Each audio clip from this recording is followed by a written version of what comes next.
We're very happy that you came. When we do these events, we do like to do the prayer for activists. We do Peggy Hall's prayer every single week. So I'm going to go ahead and recite that for you. Okay. A prayer for activists. Oh Lord, I long that people might hear the truth. Give me assistance in reaching others, with my heart uplifted for grace and wisdom. Guide me to share my views with fullness of truth, proper expressions, fervency and conviction. Guided by your wisdom and light, keep me conscious of my faults and flaws. Open my heart to hear the sorrow of others, and shine your light of comfort and peace. May no soul be lost to your love. Strengthen me by your spirit. Stand between me and all strife, so I may speak fully and freely, and do this work you have called me to do. I wanted to let you know that Peggy Hall is my personal freedom hero. She's the reason why I'm starting these events, why I'm an activist. She's my go-to person every single day to get me through the tyranny we're all facing. So with that, I'll go ahead and announce Peggy Hall.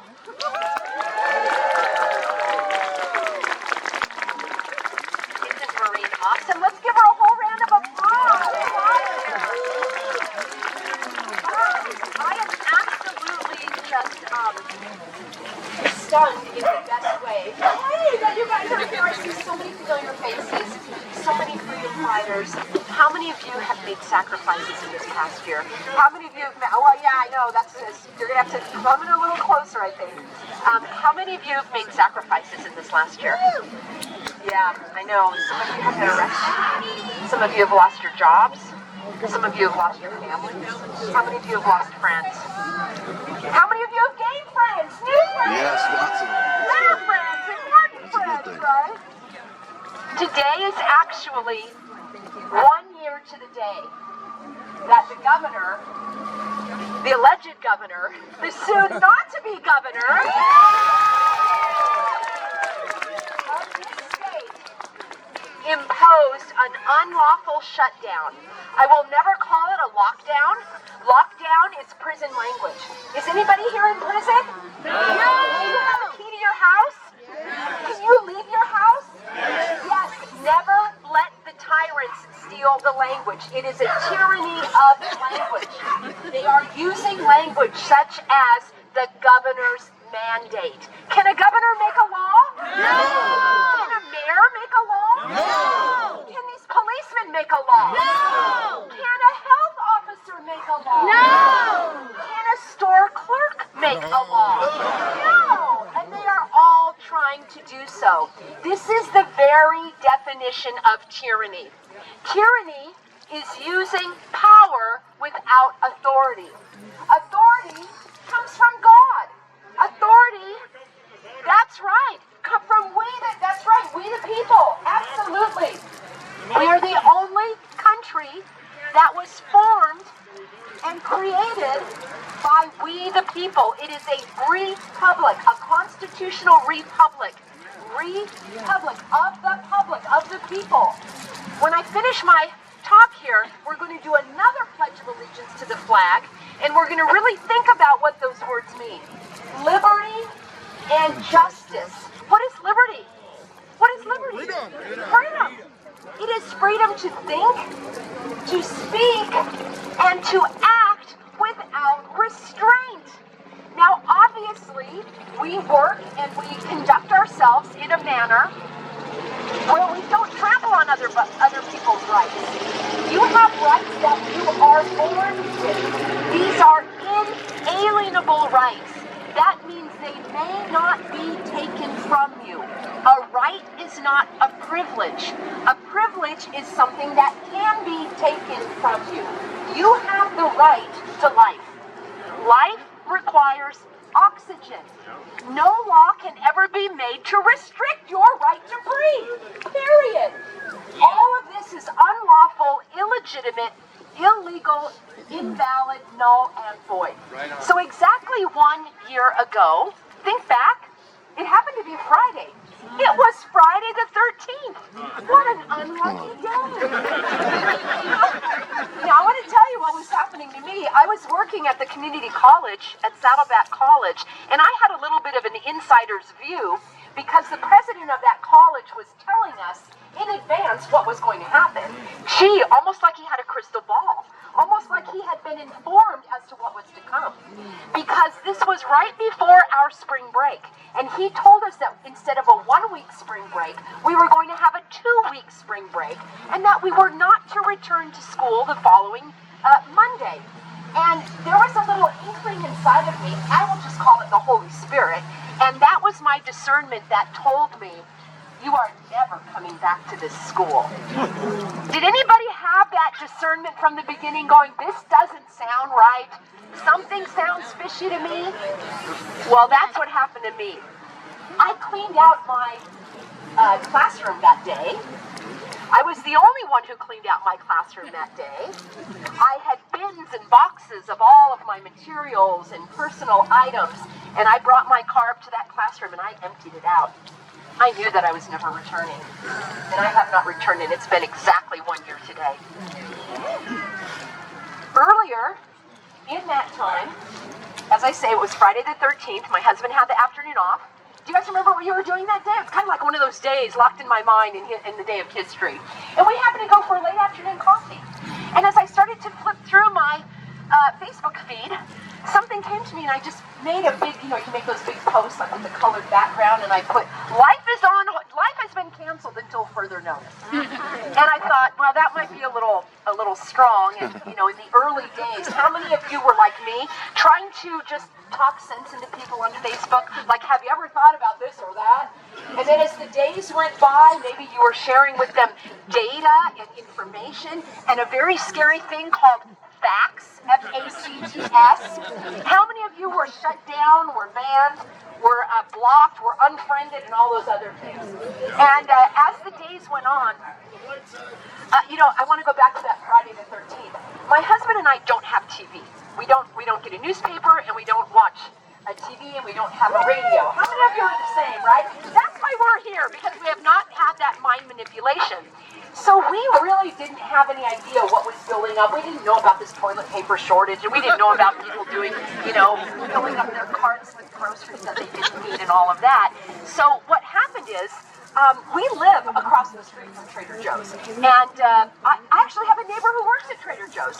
And you know how Trader Joe's is, you know the people, they know your names, they ring the little bell, they're wearing the Hawaiian shirts, they've got the new product section. So my husband and I had this little joke about, well, have you been to Trader Joe's today? Oh my gosh, I've only been there once today. We would just go to Trader Joe's every day, just kind of for fun, see our friends, pick them up. Maybe there's a bag of chips you need or something, So it was Friday, and we're like, yeah, let's stop at Trader Joe's. Holy smokes. We walk into Trader Joe's. People were in a panic. People had their shopping carts, and they were going like this, trying to figure out, what should I put in it? And we see the frozen food is wiped out, all the cans of food off the shelf. We look at each other. We just had like the little, can cart. And we had no idea what was going on.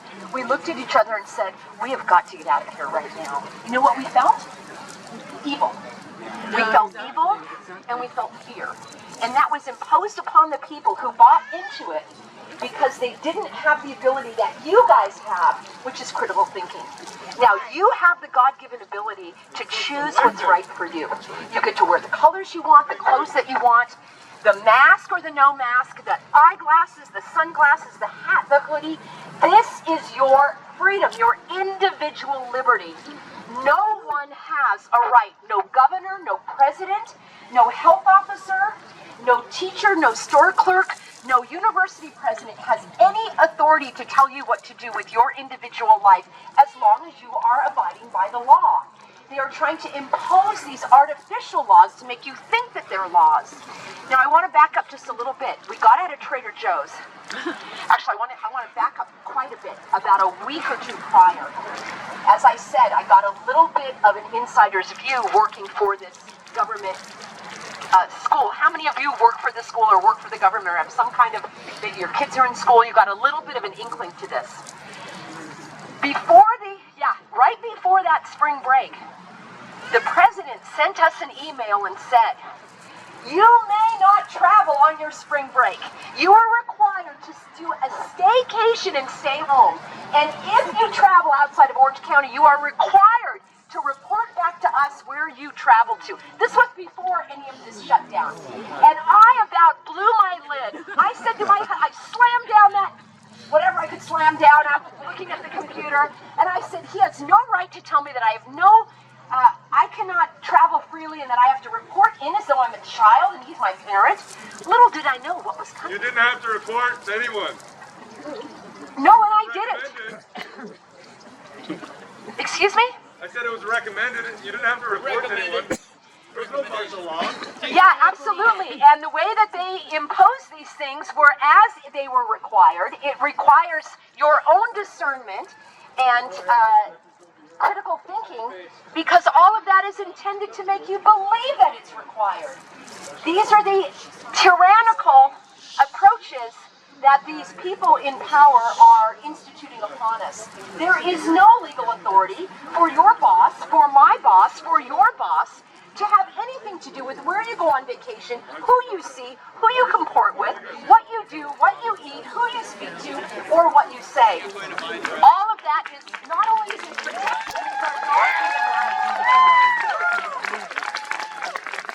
so anyway, this was very interesting to me because I have always had a strong sense of right and wrong. How many are you with me on that? Not even if it is my own personal injustice, because frankly, I have had things relatively easy. I did lose 2 jobs, but I've thrown myself wholeheartedly into the healthy American. But I have not been handcuffed. I have not been arrested. I have not had my children taken away from me. So by and large, I could just be living my life right now, walking my dog, going to a park, visiting my friends, making some dinner, reading a book. I could be doing all of that right now because personally, I actually am not that affected in my day-to-day life. But I am not going to stand for someone like Tasha Hamilton, a single mom of 2 kids, getting arrested by trying to put food on her table. I am not going to stand by for any of that, or other people standing there peaceably, supporting their friends. I just permanently saw today the report of a woman in Texas, by the way. Don't fall for the headlines. Oh, the governor is opening Texas. The governor has no authority to open Texas. The governor had no authority to shut Texas. Don't fall for the language. I had somebody email me and say, Peggy, isn't it awesome? The governor is giving us back our freedoms. And this is a healthy American who is on board, who said, isn't this wonderful? The governor is opening our state. The governor has no authority to open anything or shut anything. And the idea that a person can give and take and grant the freedoms is repulsive to me. So that is why I am standing here. I'm standing here for you and you and you and you and you as well. For all of you. Because I will not stand for injustice. There is nothing more important. I've worked with thousands of restaurant owners who have come to me for help, trying to figure out these illegal, unlawful orders to close their restaurant. Now, you may argue with me and say, well, it's a good idea. These restaurants should be closed. Well, there's no lawful authority for it. They have the right to close their restaurant. No governor has closed anything. These individual companies have closed their doors, either out of fear, out of ignorance, or maybe it is their choice. Maybe it was a good business decision for them. Maybe they are saving money by not paying their staff, but these should be individual choices. So I have worked with many of these business owners. I have worked with many parents getting their kids out of school, because these government schools are not a safe place for your kids. How many of you have taken your kids out of school or have homeschooled? All right, look around, you guys. Yeah. Really great. It is not easy. And I've been an educator for 30 years. I was the former director of teacher education at UC Irvine. I did plenty of K-12 professional development for teachers, and I was appalled. I was appalled at what was required of them. I am further appalled at what they are trying to do here in the California public schools. Take a look at the curriculum that they are instituting. And so those of you that are taking your kids out or are still trying to figure that out, please go to thehealthyamerican.org. We've got lots of resources there for you. We are going to be making that one of our focus activities for the next 6 months, is helping people get kids out of school, get them going in a different learning. I call it freedom learning. And so that is one of the most important things that we can do for this country. These kids are our future. By keeping them in the government schools, not only are they being exposed to this harmful curriculum, it's a very dangerous place to be. Right now, your child can be vaccinated without your knowledge. There's a bill going in there for 11-year-olds. So remember the school nurse? You would go to the school nurse if you had a little boo-boo or something? Yeah, now they're just going to say, have you been vaccinated? No, would you like one? Okay. Without parental consent, are you okay with that? No. You already know that they can get an abortion without your knowledge, and so, this is not okay. This is what the government schools are doing. They don't believe there are children anymore. Absolutely, and that's exactly where they're going. And when you put your child into a public school, they're not your child, because you are giving that consent. I'm sorry, I had eye surgeries that the dry air makes my eyes water. You are giving your consent that they are now responsible for your children. It's not a safe place to be. I have many remedies available for you. You do not need to worry that your child is going to fall behind by being out of school. They actually are going to thrive, and they're going to be hop, skipping, and jumping over their peers. Being in school, in a public school, and I say this as a lifelong educator, can be a very a place where their learning is going to be stunted, and you want them to be able to thrive. We have those remedies for you, regardless of your situation. You don't have to go it alone. What I wanted to say to you today, a moment ago, was that I got a video from the state of Texas where a woman went to the bank, and I don't know if you saw that video. This just happened. I saw it today. She was standing in line at Bank of America, and they told her to put on a mask, and she said, I don't wear one, I can't wear one. And she was one person away from being served at the counter. And they said, well, if you don't leave, we're going to call the police, of course, on you for trespassing. They're not calling for trespassing. They're calling because she's not wearing a mask. You know it, and I know it. No one else was called for trespassing. Trespassing is only if you are there for unlawful intent, if you are there to disrupt the function of business. Now, she has the right to go into any store, restaurant, what have you, without concealing her identity and obstructing her breathing. But the fact is, she was at a bank. They have her property. They have her money. And she went there for the lawful purpose of conducting business.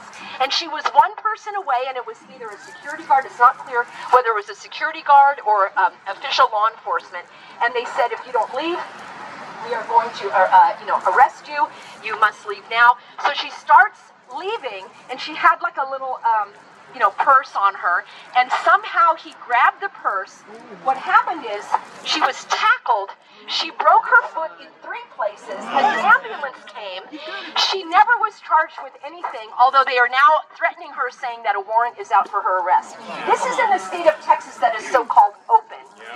What has happened is these government agents who have no authority to put us on any kind of lockdown, shutdown, restrictions are using what's called corporate fascism. Who's familiar with that word? Corporate fascism.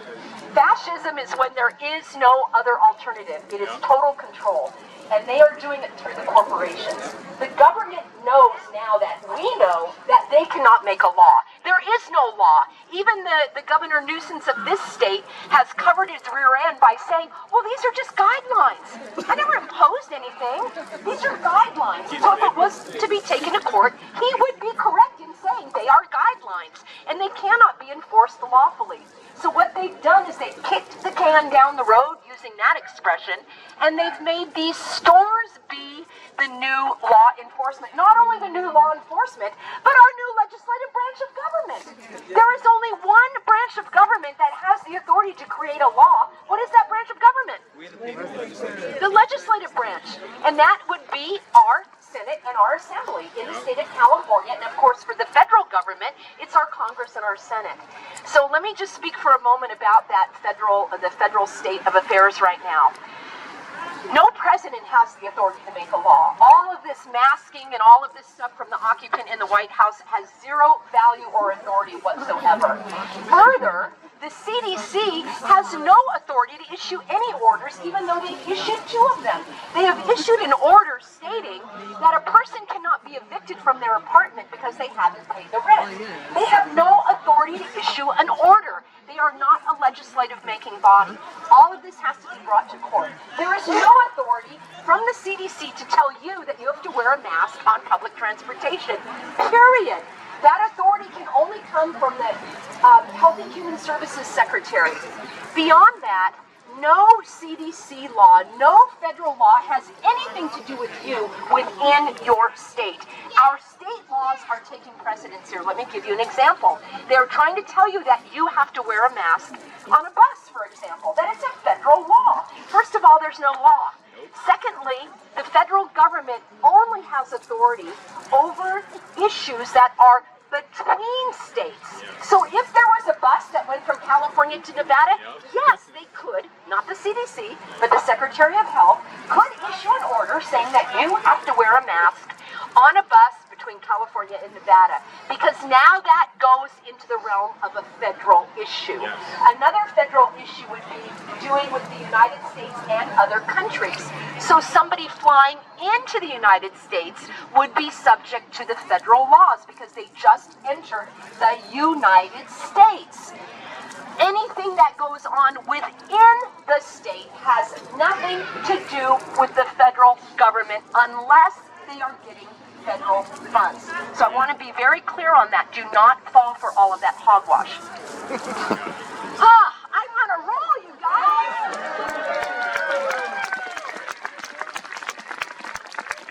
I just want to say how thrilled I am for all of you that you're here, that you've been active, that you have been resisting, that you've been standing up, that you've been doing your part. I have 3 simple solutions for any problem. And I want to share those with you. And I'm actually very optimistic about the future. One thing that I get from many people say to me, Peggy, why don't you and the other freedom leaders create one big movement that you're all a part of? One unified voice, all of you together in one big movement. And then we would have better success. And I understand where they're coming from. I understand the desire of wanting to have a massive movement. But let me tell you, we already have it. Yes. Look around you. Would you look around you, all of you guys coming out on a Saturday afternoon with your beautiful babies? It's really amazing. I am actually of the view of the opposing, or not opposing, but I'm on the other end of the spectrum, that I believe instead of one massive movement where we are all unified, we need more individuals taking their own individual action. Imagine if every person in that bank took their mask off, no one came to that woman's defense, all right? None of the shoppers came to Tasha's defense except for her friends that were there with her. What is required is each individual doing what these brave people have done, standing up for themselves and taking action. Yes, let's give them a round of applause. Each individual. I reject the notion that we need one major national movement that's going to direct and tell people what to do. That's exactly what's wrong with this country. We were founded as the 13 original colonies. Think back about it, you guys. You have in your DNA, you have in your heritage, you have in your ancestry the desire for freedom. That's why you're here today. Think about the sacrifices that were made by your loved ones. Think back through your history, those that may have been in wars. How many here have a very close link to immigration? Like how many of you, like my grandfather came from Eastern Europe, right? He came to this country at the age of 16. He fled World War II. He had an uncle that lived outside of Chicago. He came here knowing no English whatsoever. He worked in a very physical job where he was in a steel mill outside of Chicago. And I'm talking about dangerous, hot steel, working in a steel mill factory. He was able to raise a family of 8. He paid for an apartment building and was able to rent out rooms and became a landlord. Do you know what happened to my grandfather?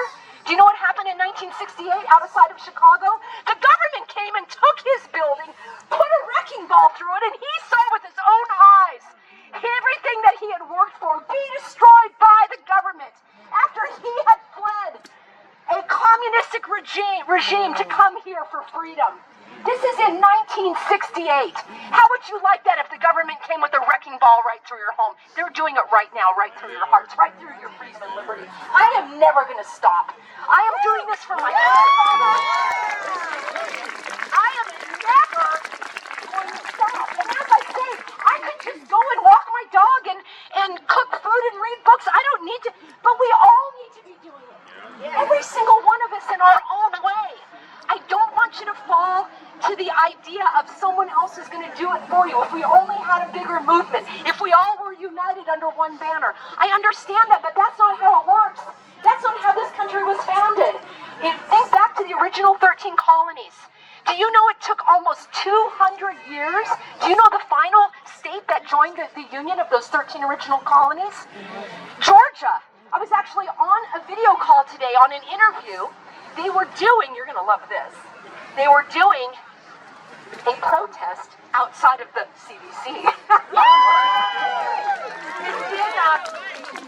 I'm sorry, that's where my sunglasses on, you guys. My eyes here. They did a protest outside of the CDC in Atlanta. Georgia was the last colony to join the Union of States. Think back to the original 13 colonies. I'd really like you to do that. There's a good homeschool project for you right there. Study each state, its history. Do you know that this country, so to speak, we had settlers here, from Europe for almost 200 years before the country was formed? Think back about that. That means they liked being in their individual colonies. They had their own language. They had their own currency.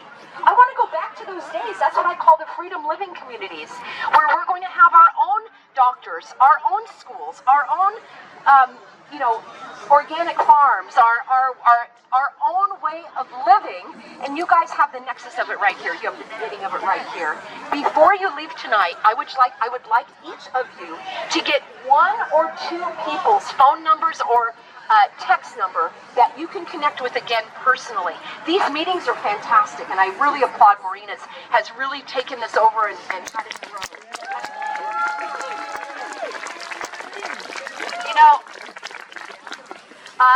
A little less than a year ago, I was invited to speak in Orange, where Amy McCamley, who got these up and running, and that I can't believe that was almost a year ago, and here we are a little further in.